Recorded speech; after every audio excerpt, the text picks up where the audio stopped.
You just mentioned Evander Kane. Like, do you think they bring him back? Is he a UFA? 1 more year. Oh, he's got 1 more year. Yeah. Let's scratch that question from the docket. But they might try to flip him. Actually, you know what? I think they'll he's try gone. to flip him. I think he's gone, to be honest, guy. I don't know how you feel, Johnny. Yeah, I mean, I think, that's a topical question given what's happening right now, and I think... Well, that's what I meant. Yeah, I know it's what you meant. We interpreted it right. But Stan Bowman talked about he likes his defensemen. He's got to change his forwards. He's got to change his goalies. He basically said it out loud. So when you're changing your forwards, that just not mean just bringing in UFAs and letting UFAs walk, but also like Victor Arvidsson has 1 more year on his deal. Evander Kane has 1 more year on his deal. Those two guys make $9 million between them. And if you're able to shed that salary, that opens up some things to be a little bit more creative. So, Evander Kane, it's funny because in game 1 of the final, he was really good. He had 9 hits, and he was in on a couple goals, and he's banging guys around the net and doing all the stuff that Evander Kane can do. He scored a goal early, and then the series wore on. He just sort of got further and further away from the score sheet and more onto the penalty box, and it just kind of got away from him. But I do think the Oilers will effort to trade Evander Kane. He makes 5-1-2-5, and if they can find a taker, he's got some modified no-trade protection. Half the league, you can get a no-trade list too.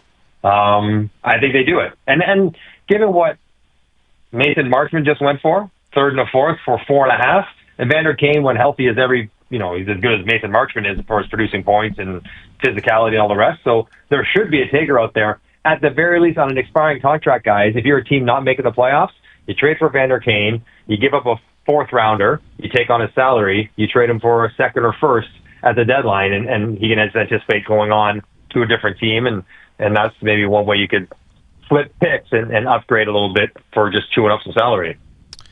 Yeah, when he's healthy, he's a good player. And I know he took a lot of high-sticking penalties that drove people crazy. I get it. But, watch what you wish for. There's a Nazem Kadri comparison there. Like, he plays for keeps, and he's tough, and he's on his toes. And, if you're like, run him out because too many stupid penalties, we don't like that. If you replace him with a guy who doesn't have what it takes. Get Geno Malgin in there. Exactly. Well, I think what they're going to do, though, Hayes, is say Trent Frederick will be He's lower rent, and not as much offense as Evander Kane. I'm not saying that, but like physical guy, occasionally will drop the gloves, play with an edge, and make $1 million less for the next 8 years. So they would probably say that's the guy who's going to slide in there, so they can replace sort of what Evander Kane does. But the reality is, the Oilers need wingers again. Again, we talk about this. So doesn't that make you think? Doesn't that make you think, Johnny? It's like you need wingers, and you're going to get rid of Evander Kane because other than the dumb penalties in the finals, it was always McDavid, Draisaitl, probably Hyman, and Kane was the next guy that was performance-wise their best guy. And you're going to move off that? Scary thought. Nugent Hopkins plays the wing too. Yeah, and Corey Perry at 40. I don't know how much you're going to get at him, but he was also very good. But that also, the fact he had a 40-year-old as good as he was playing on the first power play on the first line speaks to the lack of depth. And Noodles, I wonder if Edmonton had their way and say, okay, we just lost to Barkov, Bennett, Lundell. We'd be pretty good with McDavid, Draisaitl, Nugent Hopkins. If we had 6 wingers to play with those guys, that's the difference. Florida's got the wingers. Edmonton does not. I agree. And it's weird.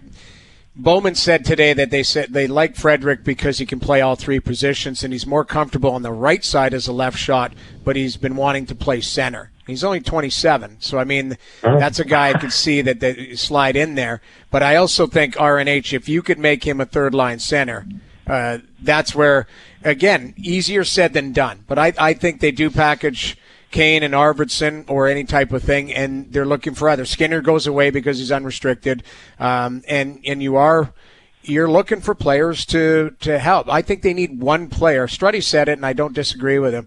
They need somebody who has chemistry with Draisaitl, other than Nugent Hopkins.